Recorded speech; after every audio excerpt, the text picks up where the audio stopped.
सब प्रेम से बोलो श्रीमद् भागवत पुराण की जय।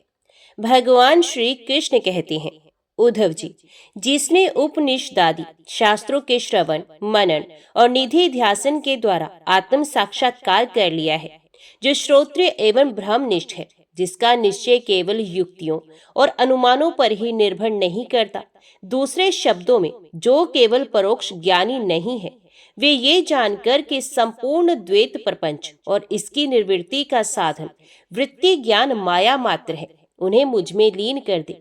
वे दोनों ही मुझ आत्मा में अध्यस्त हैं, ऐसा जान ले। ज्ञानी पुरुष का अभिष्ट पदार्थ मैं ही हूँ, इसके साधन साध्य स्वर्ग और अपवर्ग भी मैं ही हूँ। मेरे अतिरिक्त और किसी भी पदार्थ से वे प्रेम नहीं करता।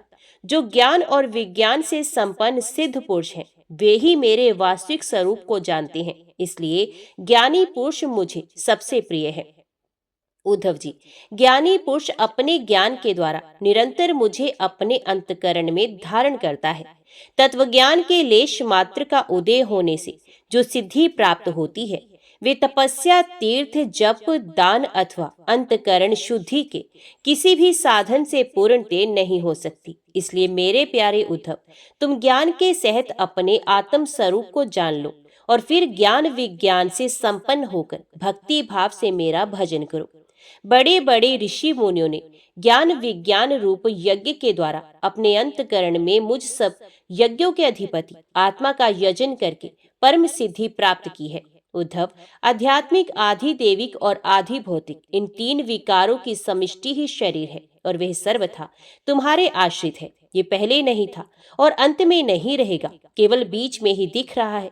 इसलिए इसी जादू के खेल के समान माया ही समझना चाहिए। इसके जो जन्मना, रहना, बढ़ना, बदलना, घटना और नष्ट होना, ये 6 भाव विकार हैं। इनसे तुम्हारा कोई संबंध नहीं। यही नहीं, वे विकार उसके भी नहीं, क्योंकि वे स्वयं असत्य है। असत्य वस्तु तो पहले नहीं थी, बाद में भी नहीं रहेगी, इसलिए बीच में भी उसका कोई अस्तित्व नहीं होता। उद्धव जी ने कहा, विश्व रूप परमात्मा, आप ही विश्व के स्वामी हैं। आपका यह वैराग्य और विज्ञान से युक्त सनातन एवं विशुद्ध ज्ञान जिस प्रकार सुदृढ़ हो जाए, उसी प्रकार मुझे स्पष्ट करके समझाइए और उस अपने भक्ति योग का भी वर्णन कीजिए, जिसे ब्रह्मा आदि महापुरुष भी ढूंढा करते हैं। मेरे स्वामी, जो पुरुष इस संसार के विकट मार्ग में तीनों तापों के थपेड़े खा रहे हैं और भीतर बाहर जल भुन रहे हैं, उनके लिए आपके अमृत ऋषि युगल चरणार विंदों की छत्र छाया के अतिरिक्त और कोई भी आश्रय नहीं दिखता। महानुभाव, आपका ये अपना सेवक अंधेरे कुएं में पड़ा हुआ है। काल रूपी सर्प ने इसे डस रखा है, फिर भी विश्व के शुद्र सुख लोगों की तीव्र तृष्णा मिटती नहीं, बढ़ती ही जा रही है। आप कृपा करके इसका उद्धार कीजिए और इसे मुक्त करने वाली वाणी की सुधा धारा से इसे सराबोर कर दीजिए। भगवान श्री कृष्ण ने कहा, उद्धव जी, जो प्रश्न तुमने मुझसे किया है, यही प्रश्न धर्मराज युधिष्ठिर ने धार्मिक शिरोमणि भीष्म पितामह से किया था। उस समय हम सभी लोग वहां विद्यमान थे, जब भारतीय महायुद्ध समाप्त हो चुका था और धर्मराज युधिष्ठिर अपने स्वजन संबंधियों के संहार से शोक विवल हो रहे थे। तब उन्होंने भीष्म पितामह से बहुत से धर्मों का विवरण सुनने के पश्चात मोक्ष के साधनों के संबंध में प्रश्न किया था।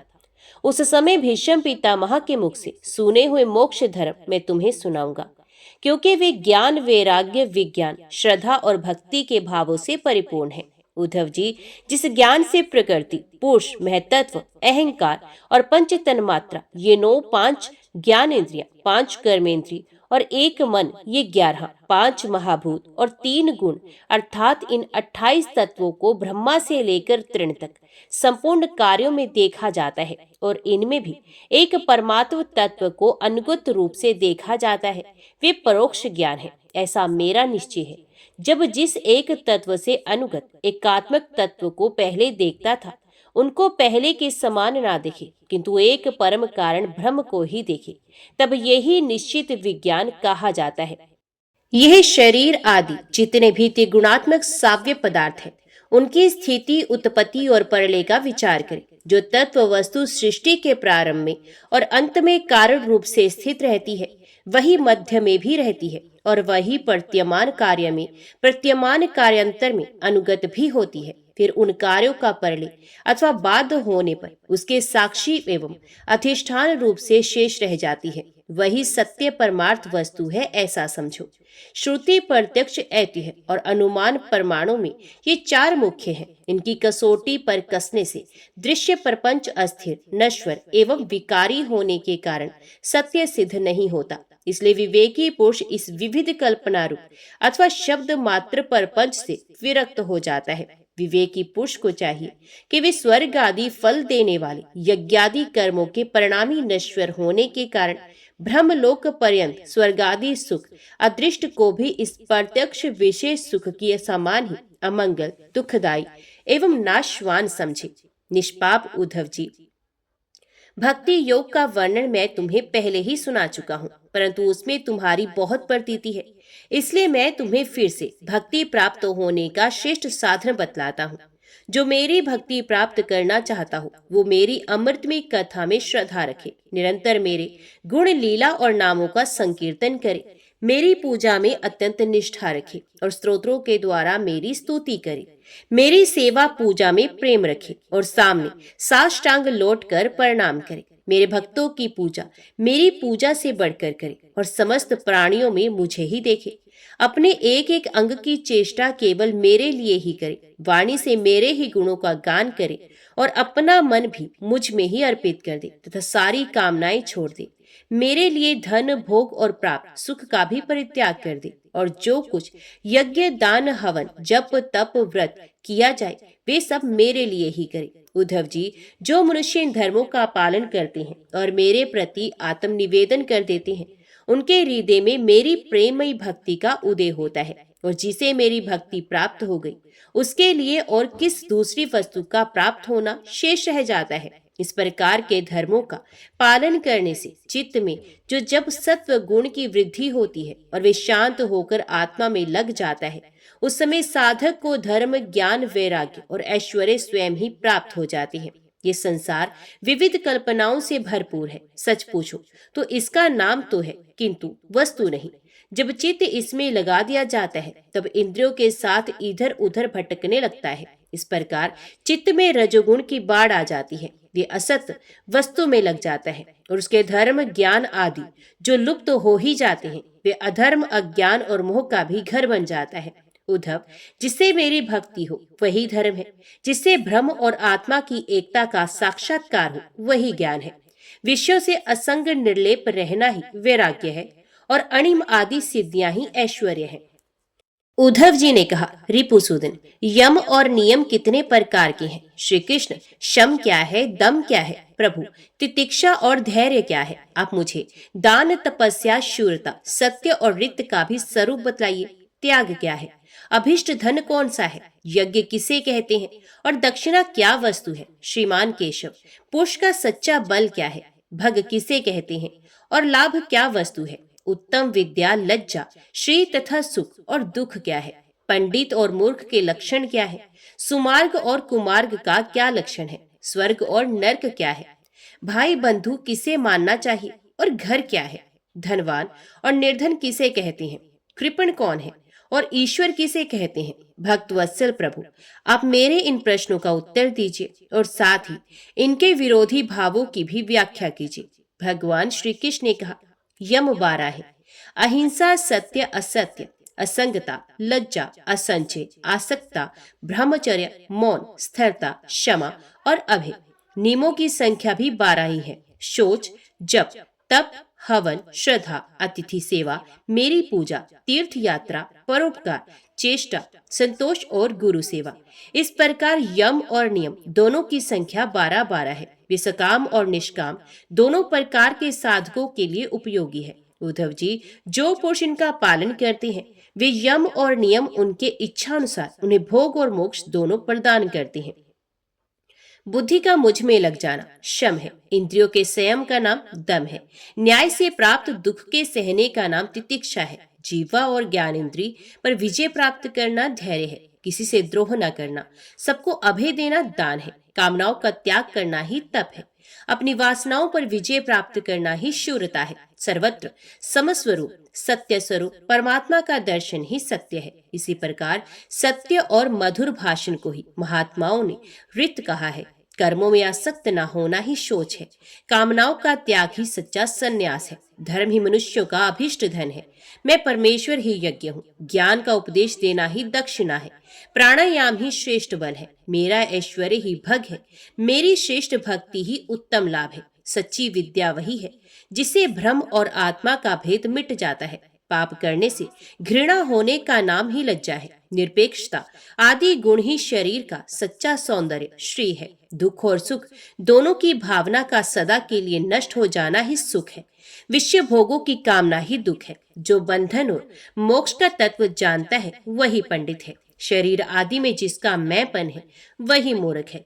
जो संसार की ओर से निर्वृत्त करके मुझे प्राप्त करा देता है वही सच्चा सुमार्ग है।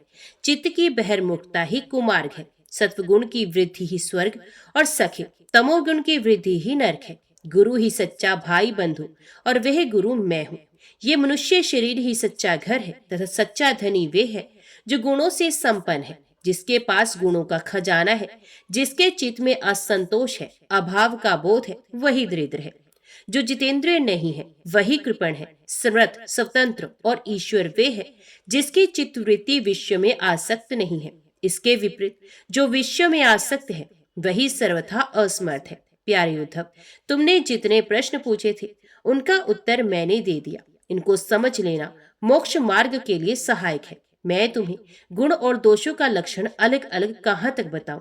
सबका सारांश इतने में समझ लो कि गुणों और दोषों पर दृष्टि जाना ही सबसे बड़ा दोष है और गुण दोषों पर दृष्टि ना जाकर अपने शांत निसंकल्प स्वरूप में स्थित रहे वही सबसे बड़ा गुण है। उद्धव जी ने कहा, कमल नयन श्री कृष्ण, आप सर्वशक्तिमान हैं। आपकी आज्ञा ही वेद है। उसमें जो कुछ कर्मों को करने की विधि है और कुछ के करने का निषेध है, वे विधि निषेध कर्मों के गुण और दोष की परीक्षा करके ही तो होता है। वर्णाश्रम भेद, प्रतिलोम और अनुलोप रूप वर्ण संकर, कर्मों के उपयुक्त और अनुपयुक्त द्रव्य, देश आयु और काल तथा स्वर्ग और नरक के भेदों का बोध भी वेदों से ही होता है। इसमें संदेह नहीं कि आपकी वाणी ही वेद है, परंतु उसमें विधि निषेध ही तो भरा पड़ा है। यदि उसमें गुण और दोष में भेद करने वाली दृष्टि ना हो तो वे प्राणियों का कल्याण करने में समर्थ ही कैसे हो? सर्वशक्तिमान परमेश्वर, आपकी वाणी वेद ही पितृ देवता और मनुष्यों के लिए श्रेष्ठ मार्गदर्शन का काम करता है, क्योंकि उसी के द्वारा स्वर्ग मोक्ष आदि अदृष्ट वस्तुओं का बोध होता है और इस लोक में भी किसका कौन सा साध्य है और क्या साधन, इसका निर्णय भी उसी से होता है। प्रभु, इसमें संदेह नहीं कि गुण और दोषों में भेद दृष्टि आपकी वाणी वेद के अनुसार है, किसी की अपनी कल्पना नहीं। परंतु प्रश्न तो ये है कि आपकी वाणी ही भेद का निषेध भी करती है। ये विरोध देखकर मुझे भ्रम हो रहा है। आप कृपा करके मेरा ये भ्रम मिटाइए। भगवान श्री कृष्ण ने कहा, प्रिय उद्धव, मैंने ही वेदों में एवं अनंतर भी मनुष्यों का कल्याण करने के लिए अधिकार भेद से 3 प्रकार के योगों का उपदेश किया है। वह ज्ञान, कर्म और भक्ति। मनुष्य के परम कल्याण के लिए इनके अतिरिक्त और कोई उपाय कहीं नहीं है। उद्धव जी, जो लोग उनका त्याग कर चुके हैं वे ज्ञान योग के अधिकारी हैं। इसके विपरीत जिनके चित्त में कर्मों और उनके फलों से वैराग्य नहीं हुआ है उसमें दुख बुद्धि नहीं हुई है। ये सकाम व्यक्ति कर्मयोग के अधिकारी है। जो पुरुष ना तो अत्यंत विरक्त है और ना अत्यंत आसक्ति है तथा किसी पूर्व जन्म के शुभ कर्म से सौभाग्यवश मेरी लीला कथा आदि में उसकी श्रद्धा हो गई है, ये भक्ति योग का अधिकारी है। उसे भक्ति योग के द्वारा ही सिद्धि मिल सकती है। कर्म के संबंध में जितने भी विधि निषेध हैं उनके अनुसार तभी तक कर्म करना चाहिए जब तक कर्म में जगत और उससे प्राप्त होने वाले स्वर्ग आदि सुखों से वैराग्य ना हो जाए, अथवा जब तक मेरी लीला कथा के श्रवण कीर्तन में श्रद्धा ना हो जाए। उद्धव, इस प्रकार अपने वर्ण और आश्रम के अनुकूल धर्म में स्थित रहकर यज्ञ के द्वारा बिना किसी आशा और कामना के मेरी आराधना करता रहे और निषिद्ध कर्मों से दूर रहकर केवल विहित कर्मों का ही आचरण करे तो उसे स्वर्ग या नरक में नहीं जाना पड़ता। अपने धर्म में निष्ठा रखने वाला पुरुष इस शरीर में रहते रहते ही निषिद्ध कर्म का परित्याग कर देता है और राग आदि मलों में भी मुक्त पवित्र हो जाता है। इसी से अनायास ही उसे आत्म साक्षात्कार रूप विशुद्ध तत्व ज्ञान अथवा द्रुत चित्त होने पर मेरी भक्ति प्राप्त होती है। ये विधि निषेध रूप कर्म का अधिकारी मनुष्य शरीर बहुत ही दुर्लभ है। स्वर्ग और नरक दोनों ही लोकों में रहने वाले जीव इसकी अभिलाषा करते रहते हैं, क्योंकि इसी शरीर में अंतकरण की शुद्धि होने पर ज्ञान अथवा भक्ति की प्राप्ति हो सकती है। स्वर्ग अथवा नरक का भोग प्रधान शरीर किसी भी साधन के उपयुक्त नहीं है। बुद्धिमान पुरुष को तो ना तो स्वर्ग की अभिलाषा करनी चाहिए और ना ही नरक की। और तो क्या, इस मनुष्य शरीर में गुण बुद्धि और अभिमान हो जाने से अपने वास्तविक स्वरूप की प्राप्ति के साधन में प्रमाद होने लगता है। यद्यपि यह मनुष्य शरीर है तो मृत्युग्रस्त ही, परंतु इसके द्वारा परमार्थ की सत्य वस्तु की प्राप्ति हो सकती है। बुद्धिमान पुरुष को चाहिए कि ये बात जानकर मृत्यु होने के पूर्व ही सावधान होकर ऐसी साधना कर ले जिससे वे जन्म मृत्यु के चक्कर से सदा के लिए छूट जाए, मुक्त हो जाए। ये शरीर एक वृक्ष है, इसमें घोंसला बनाकर जीव रूप पक्षी निवास करता है। इसे यमराज के दूत प्रति क्षण काट रहे हैं। जैसे पक्षी कटते हुए वृक्ष को छोड़कर उड़ जाता है, वैसे ही अनासक्त जीव भी इस शरीर को छोड़कर मोक्ष का भागी बन जाता है। परंतु आसक्त जीव दुख ही दुख भोगता है। प्रिय उद्धव, ये दिन और रात क्षण क्षण में शरीर की आयु को क्षीण कर रहे हैं। ये जानकर जो भय से कांप उठता है, वे व्यक्ति इसमें आसक्ति छोड़कर परम तत्व का ज्ञान प्राप्त कर लेता है और फिर इसके जीवन मरण से निरपेक्ष होकर अपनी आत्मा में ही शांत हो जाता है। ये मनुष्य शरीर समस्त शुभ फलों की प्राप्ति का मूल है और अत्यंत दुर्लभ होने पर भी अनायास सुलभ हो गया है। इस संसार सागर से पार जाने के लिए ये एक सुदृढ़ नौका है। शरण ग्रहण मात्र से ही गुरुदेव इसके केवट बनकर पतवार का संचालन करने लगते हैं और स्मरण मात्र से ही मैं अनुकूल वायु के रूप में इसे लक्ष्य की ओर बढ़ाने लगता हूँ।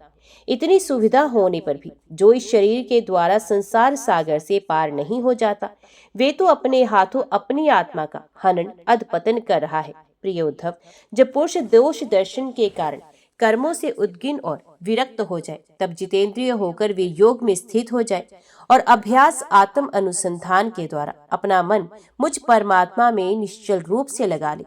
जब स्थिर करते समय मन चंचल होकर इधर उधर भटकने लगे, तब झटपट बड़ी सावधानी से उसे मना कर, समझा बुझाकर, फुसलाकर अपने वश में कर ले। इंद्रियों और प्राणों को अपने वश में रखें और मन को एक क्षण के लिए भी स्वतंत्र ना छोड़े। उसकी एक एक चाल, एक एक हरकत को देखता रहे। इस प्रकार सत्व संपन्न बुद्धि के द्वारा धीरे धीरे मन को अपने वश में कर लेना चाहिए। जैसे सवार घोड़े को अपने वश में करते समय उसे अपने मनोभाव की पहचान कराना चाहता है, अपनी इच्छा के अनुसार उसे चलाना चाहता है और बार बार फुसलाकर उसे अपने वश में कर लेता है, वैसे ही मन को फुसलाकर उसे मीठी मीठी बातें सुनाकर वश में कर लेना ही परम योग है।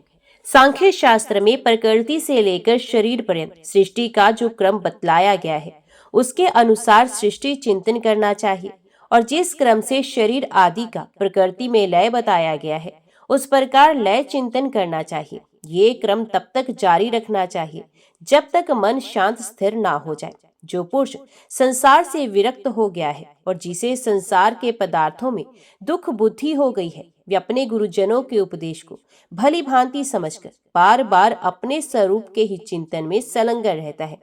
इस अभ्यास से बहुत शीघ्र ही उसका मन अपनी वे चंचलता जो अनात्मा शरीर आदि में आत्म बुद्धि करने से हुई है, छोड़ देता है।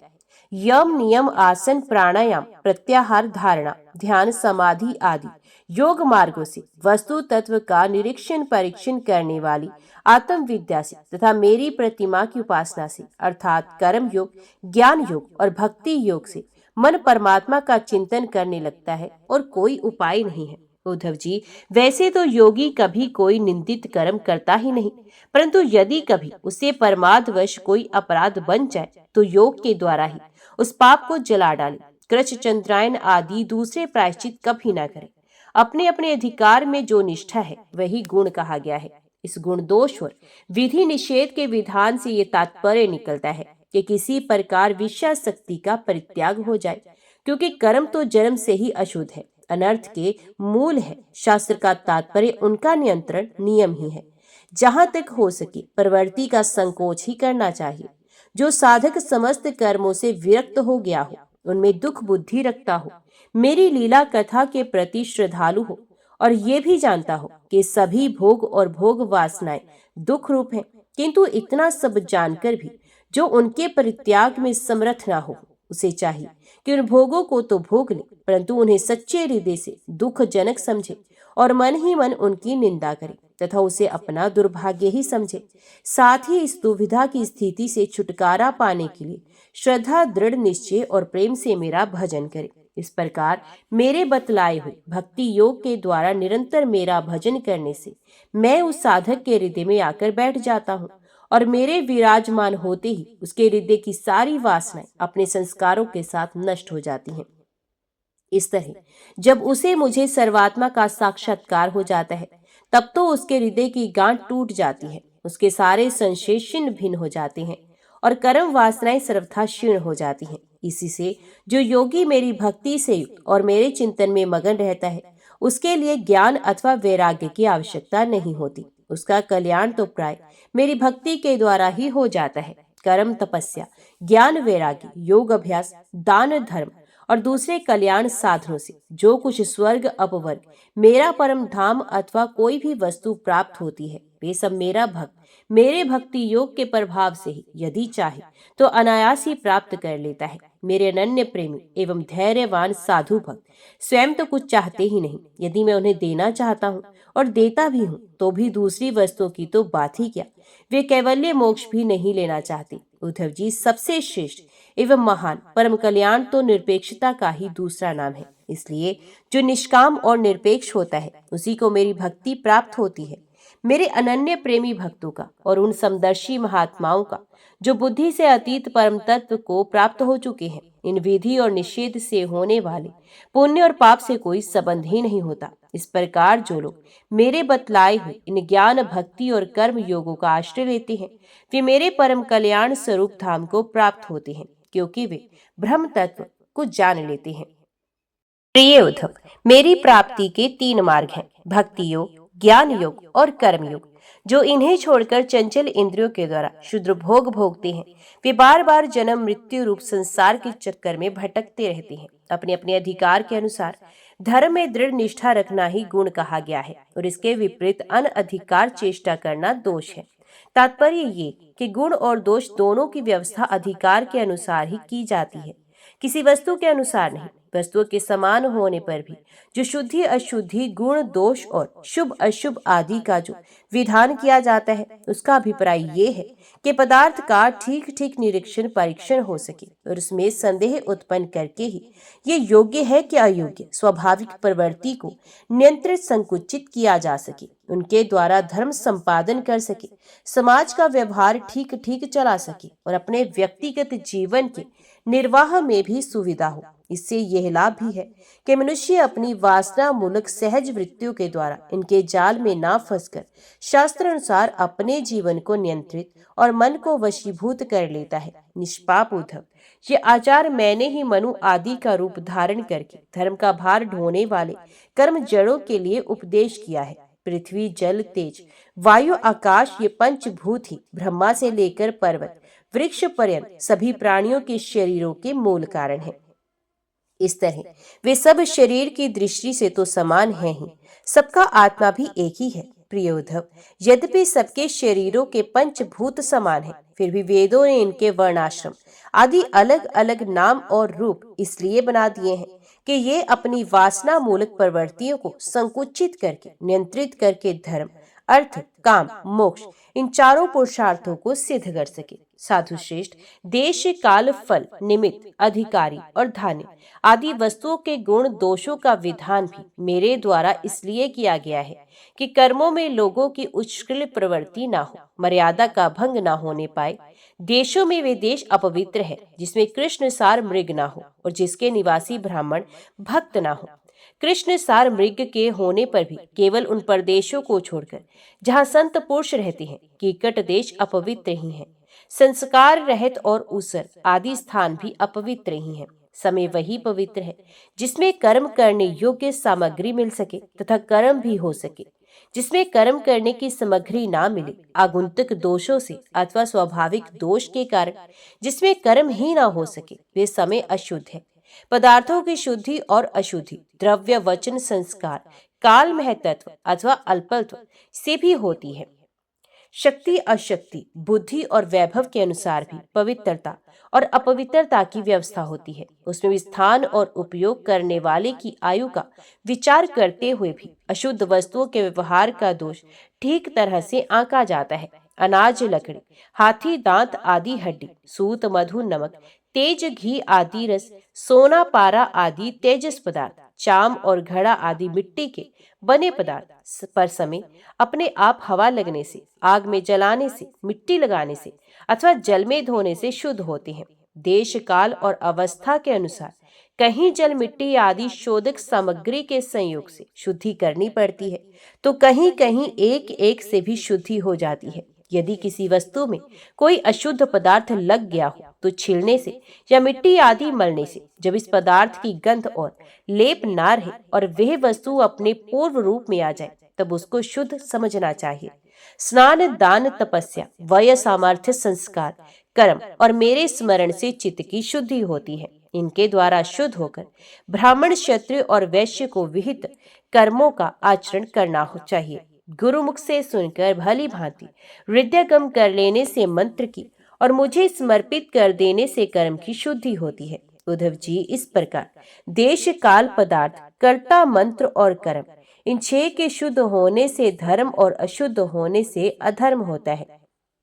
कहीं कहीं शास्त्र विधि से गुण दोष हो जाता है और दोष गुण एक ही वस्तु के विषय में किसी के लिए गुण और किसी के लिए दोष का विधान गुण और दोषों की वास्तविकता का खंडन कर देता है और इससे ये निश्चित होता है कि गुण दोष का ये भेद कल्पित है। जो लोग पतित हैं वे पतितों का सा आचरण करते हैं तो उन्हें पाप नहीं लगता, जबकि श्रेष्ठ पुरुषों के लिए वे सर्वथा त्याज्य होता है। जैसे गृहस्थों के लिए स्वाभाविक होने के कारण अपनी पत्नी का संग पाप नहीं परंतु सन्यासी के लिए घोर पाप है। उद्धव जी, बात तो ये है कि जो नीचे सोया हुआ है वे गिरेगा नहीं, वैसे ही जो पहले से पतित है उनका अबोर पतन क्या होगा।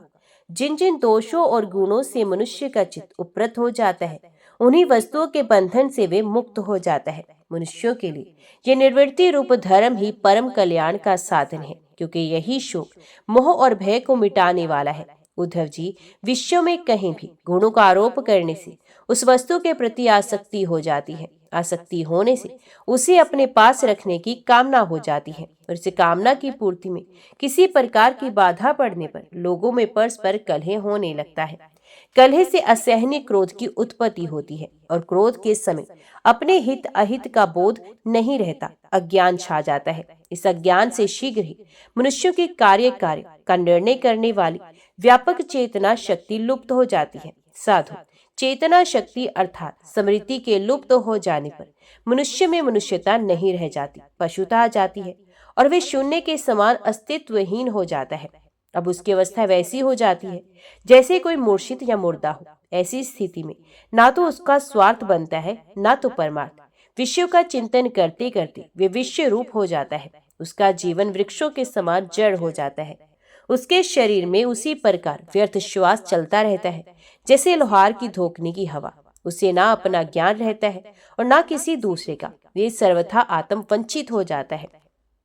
उद्धव जी, ये स्वर्ग आदि रूप फल का वर्णन करने वाली श्रुति मनुष्यों के लिए उन लोगों को परम पुरुषार्थ नहीं बतलाती, परंतु बहिर्मुख पुरुषों के लिए अंतकरण शुद्धि के द्वारा परम कल्याण में मोक्ष की विवक्षा से ही कर्मों में रुचि उत्पन्न करने के लिए वैसा वर्णन करती है जैसे बच्चों से औषधि में रुचि उत्पन्न करने के लिए रोचक वाक्य कहे जाते हैं। इसमें संदेह नहीं कि संसार विषय भोगों में, प्राणों में और सगे संबंधियों में सभी मनुष्य जन्म से ही आसक्त हैं। उन वस्तुओं की आसक्ति उनकी आत्म उन्नति में बाधक एवं अनर्थ का कारण है।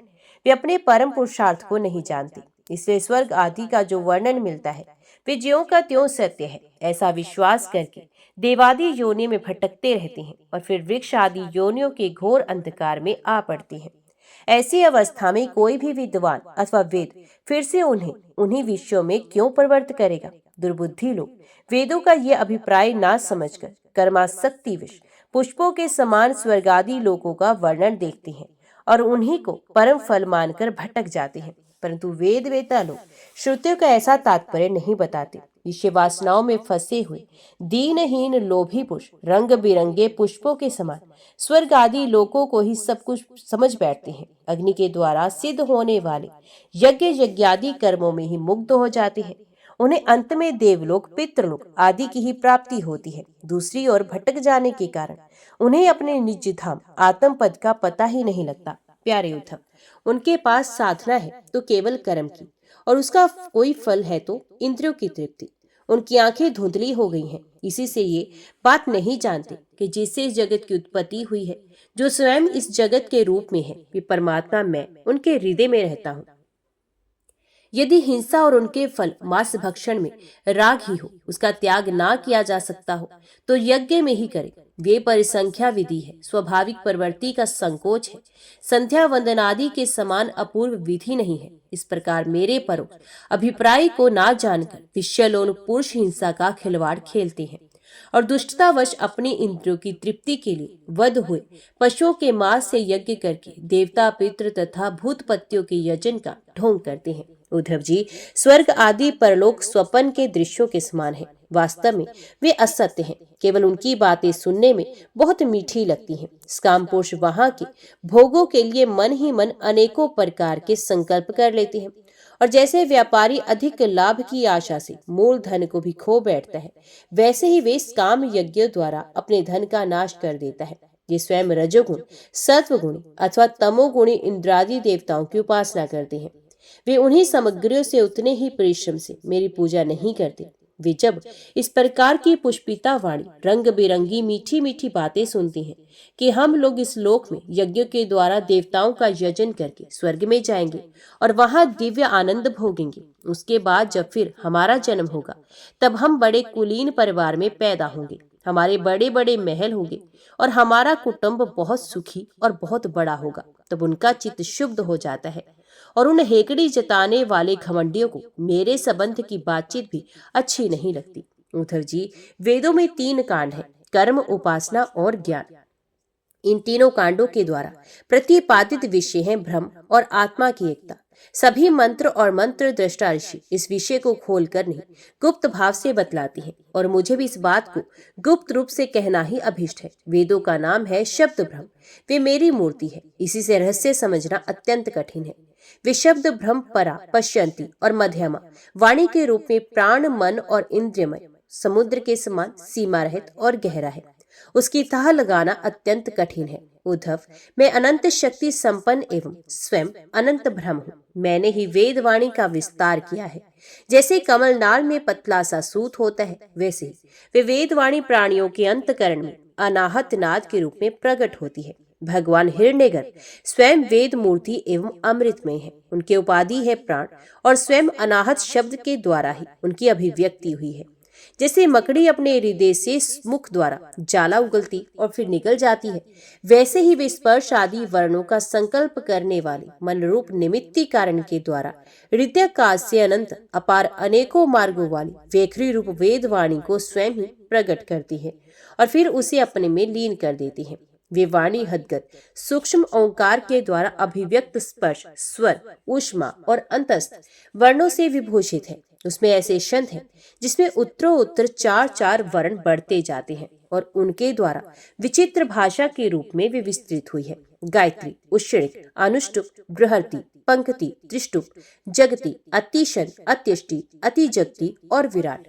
वे वेद वाणी कर्मकांड में क्या विधान करती है, उपासना कांड में किन प्रतीतियों का अनुवाद करके उनमें अनेकों प्रकार के विकल्प करती है। इन बातों को, इस संबंध में श्रुति के रहस्य को मेरे अतिरिक्त और कोई नहीं जानता।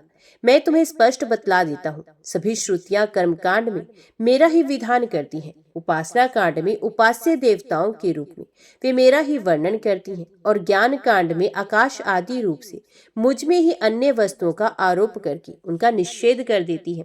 संपूर्ण श्रुतियों का बस इतना ही तात्पर्य है कि वे मेरा आश्रय लेकर मुझ में भेद का आरोप करती हैं, माया मात्र कहकर उसका अनुवाद करती हैं और अंत में सबका निषेध करके मुझ में ही शांत हो जाती हैं और केवल अधिष्ठान रूप से मैं ही शेष रह जाता हूँ। उद्धव जी ने कहा, प्रभु विश्वेश्वर, ऋषियों ने तत्वों की संख्या कितनी बताई है? आपने तो अभी 9, 11, 5 और 3 अर्थात कुल 28 तत्व गिनाए हैं। ये तो हम सुन चुके हैं, किंतु कुछ लोग 26 तत्व बताते हैं, तो कुछ 25, कोई 7, 9 अथवा 6 स्वीकार करते हैं, कोई 4 बताते हैं तो कोई 11। इसी प्रकार किन्हीं किन्हीं ऋषि मुनियों के मत में उनकी संख्या 17 है, कोई 16 और कोई 13 बताते हैं। सनातन श्री कृष्ण, ऋषि मुनि इतनी भिन्न संख्याएं किस अभिप्राय से बताते हैं? आप कृपा करके हमें बताइए। भगवान श्री कृष्ण ने कहा, उद्धव जी, वेदज्ञ ब्राह्मण इस विषय में जो कुछ कहते हैं वे सभी ठीक है, क्योंकि सभी तत्व सब में अंतर्भूत हैं। मेरी माया को स्वीकार करके क्या कहना असंभव है। जैसा तुम कहते हो वह ठीक नहीं, मैं जो कहता हूँ वही यथार्थ है। इस प्रकार जगत के कारण के संबंध में विवाद इसलिए होता है कि मेरी शक्तियां, सत्व, रज आदि गुणों और उनकी वृत्तियों का रहस्य लोग समझ नहीं पाते, इसलिए वे अपनी अपनी मनोवृत्ति पर ही आग्रह कर बैठते हैं। सत्व आदि गुणों के शोभ से ये विविध कल्पना रूप प्रपंच, जो वस्तु नहीं केवल नाम, उठ खड़ा हुआ है। यही वाद विवाद करने वालों के विवाद का विषय है। जब इंद्रियां अपने वश में हो जाती हैं तथा चित्त शांत हो जाता है, तब वे प्रपंच भी निर्वृत्त हो जाता है और इसकी निर्वृत्ति के साथ ही सारे वाद विवाद भी मिट जाते हैं। पुरुष शिरोमणि, तत्वों का एक दूसरे में अनुप्रवेश, इसलिए वक्ता तत्वों की जितनी संख्या बतलाना चाहता है उसके अनुसार कारण को कार्य में अथवा कार्य को कारण में मिलाकर अपनी इच्छित संख्या सिद्ध कर लेता है। ऐसा देखा जाता है कि एक ही तत्व में बहुत से दूसरे तत्वों का अंतर्भाव हो गया है। इसका कोई बंधन नहीं, किसका किसमें अंतर्भाव हो। कभी घटपट आदि कार्य वस्तुओं का उनके कारण मिट्टी सूत आदि में, तो कभी मिट्टी सूत आदि का घटपट आदि कार्य में अंतर्भाव हो जाता है। इसलिए वादी प्रतिवादियों में से जिसकी वाणी में जिस कार्य को जिस कारण में अथवा जिस कारण को जिस कार्य में अंतर्भूत करके तत्वों की जितनी संख्या स्वीकार की है वे हम निश्चय ही स्वीकार करते हैं, क्योंकि उनका वे उपादान युक्ति संगत ही है। उद्धव जी, जिन लोगों ने 26 संख्या स्वीकार की है वे ऐसा कहते हैं कि जीव अनादि काल से अविद्या से ग्रस्त हो रहा है, वे स्वयं अपने आप को नहीं जान सकता, उसे आत्मज्ञान कराने के लिए किसी अन्य सर्वज्ञ की आवश्यकता है। 25 तत्व मानने वाले कहते हैं कि शरीर में जीव और ईश्वर का अणुमात्र भी अंतर या भेद नहीं है, इसलिए उसे भेद की कल्पना व्यर्थ है। रही ज्ञान की बात, सो तो सत्वामिकता प्रकृति का गुण है। तीनों गुणों की साम्यावस्था ही प्रकृति है, इसलिए सत्व रज आदि गुण आत्मा के नहीं प्रकृति के हैं। इन्हीं के द्वारा जगत की स्थिति, उत्पत्ति और प्रलय हुआ करती है। इसलिए ज्ञान आत्मा का गुण ही प्रकृति का ही गुण सिद्ध होता है। इस प्रसंग में सत्व गुण ही ज्ञान है, रजोगुण ही कर्म है और तमोगुण ही अज्ञान कहा गया है, और गुणों में शोभ उत्पन्न करने वाला ईश्वर ही काल है और सूत्र अर्थात महतत्व ही स्वभाव है। उद्धव जी, पुरुष प्रकृति महतत्व, अहंकार, आकाश, वायु, तेज, जल और पृथ्वी, ये 9 तत्व मैं पहले ही गिन चुका हूँ। श्रोत, त्वचा, चक्षु, नासिका और रसना, ये 5 ज्ञानेंद्रिय, वाक, पाणि, पाद, वायु और उपस्थ, ये 5 कर्मेंद्रिय, तथा मन जो कर्मेंद्रिय और ज्ञानेंद्रिय दोनों ही है। इस प्रकार कुल 11 इंद्रियां तथा शब्द, स्पर्श, रूप, रस और गंध, ये ज्ञान इंद्रिय के 5 विषय। इस प्रकार 3, 9, 11 और 5 सब मिलाकर 28 तत्व होती हैं। कर्मेंद्रियों के द्वारा होने वाले 5 कर्म, चलना, बोलना, मल त्यागना, पेशाब करना और काम करना, इनके द्वारा तत्वों की संख्या नहीं बढ़ती। इन्हें कर्मेंद्रिय स्वरूप ही मानना चाहिए। सृष्टि के आरंभ में कार्य और कारण के रूप में प्रकृति ही रहती है। वही सत्व गुण, रजोगुण, तमोगुण की सहायता जगत की स्थिति, उत्पत्ति और संहार संबंधी अवस्थाएं धारण करती हैं। अव्यक्त पुरुष तो प्रकृति और उसकी अवस्थाओं का केवल साक्षी मात्र बना रहता है। वह तत्व आदि कारण धातु विकार को प्राप्त होते हुए पुरुष के ईश्वर से शक्ति प्राप्त करके परस्पर मिल जाते हैं और प्रकृति का आश्रय लेकर उसी के बल से ब्रह्मांड की सृष्टि करते हैं। उद्धव जी, जो लोग तत्वों की संख्या 7 स्वीकार करते हैं, उनके विचार से आकाश, वायु, तेज, जल और पृथ्वी, ये 5 भूत, छठा जीव और 7वां परमात्मा, जो साक्षी जीव और साक्ष्य जगत दोनों का अधिष्ठान है, ये ही तत्व है।